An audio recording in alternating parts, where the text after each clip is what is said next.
Hey girlies, welcome back to my channel. In today's video, we're going to be going over the simulated universe and more specifically World 5. Now, I've been streaming a lot of Honkai Star Rail recently, which by the way, if you want to check me out, you can go in the description box below and click that link.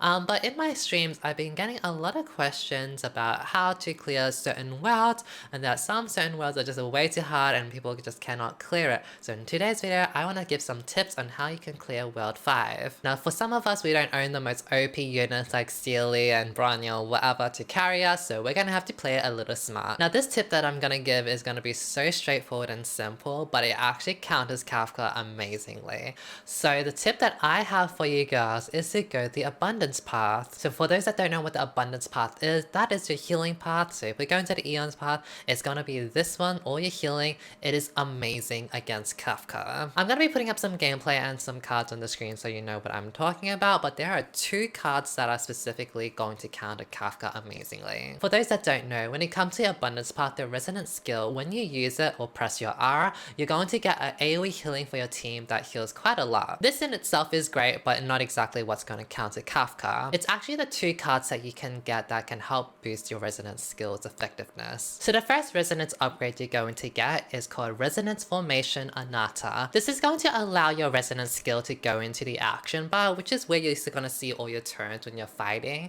and it's gonna act as if it's like another unit on your team that will heal your team every cycle. This is amazing because it's gonna save your team from a lot of damage each cycle, and it also works really well against a lot of bosses because a lot of the times it's going to match with the boss's AoE damage. So an AoE damage from a boss, then the healing, next time the AoE damage comes again from the boss, then the healing is gonna proc again, so it's always just gonna counter the AoE damage from the boss, which is again amazing. This upgrade is not enough to counter Kafka. The next upgrade is actually going to be the one that completely counters Kafka and shuts her down. The next upgrade we're going to get is called Resonance Formation Anika. So what this does is that it cleanses your whole entire team of any debuffs when it heals your team, and it applies a buff on your team called Subduing Evils, so the next time the enemy team applies a debuff, it gets eliminated. You can kind of think of it as a shield against debuffs, so it will completely counter any debuffs that are thrown at your way. This is amazing against Kafka and completely counters her because she has two skills that just like are so annoying to verse. So a skill that Kafka can use in her early stages is applying a debuff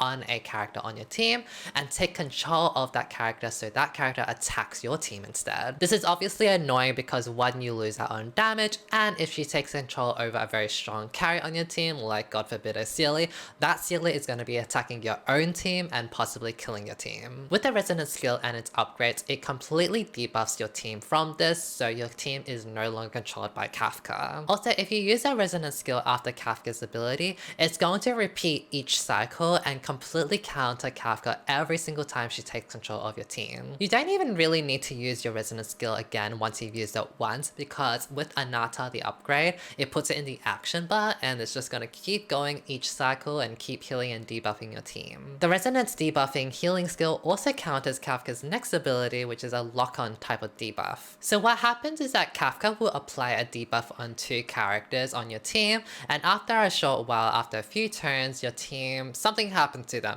To be quite honest, I have no idea what happened to them because I've completely cleansed it all the time, so I've never seen what happens afterwards, but I'm just going to assume that your team takes a lot of damage or something happens. But again, I have no idea what happens because I just cleanse it and then Kafka does literally nothing to me at all. So pretty much Kafka is completely countered. She cannot take control of your team, and then she also can't do whatever she does in her phase 3, whether it be damage or whatever. I have no idea. So what else can she do apart from damage you and try to kill you and like one-shot you? The thing is, she doesn't have enough damage with her AoE damage or her single target, so you pretty much can outlive everything because your Resonance skill is gonna be proccing every cycle and healing you, so you can out-heal all her damage. She can't take control, she can't do anything, can't do damage, so you pretty much from there won. You will see in my gameplay footage that I actually could only auto-attack Kafka for a while, and that's because I hit a button on my keyboard and for some reason it just stopped my skills and ultimates from working, so the only thing I could do was just left click Kafka. As you can see though, I was totally fine, like I was not dying because of my Resonance skill proccing every cycle.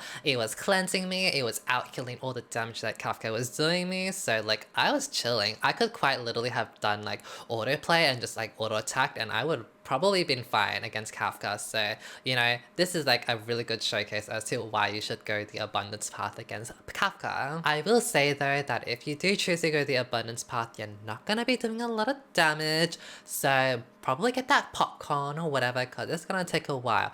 I highly suggest that once you get the resonance upgrade, that you work towards getting some damage type of cards. So for me, for my build, I like to go the nihilism build to increase my damage over time damage. Getting that suspicion stack is amazing, so I highly recommend that. However, if you don't have damage over time type of characters, you can go the hunt path, which I believe just increases like crit type of stuff, crit rate, crit damage, whatever. So that's pretty much all there is to beating Kafka for World 5. Like I said, it is a very simple, straightforward tip, like nothing at all to it other than just picking abundance and picking all the abundance cards with a few other cards that do damage, so you're not like left tickling Kafka to like death.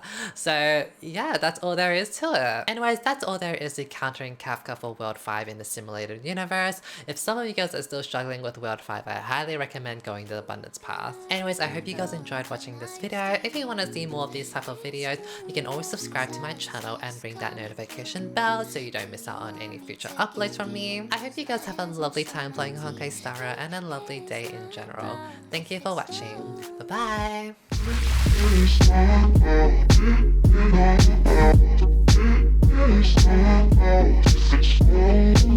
bye!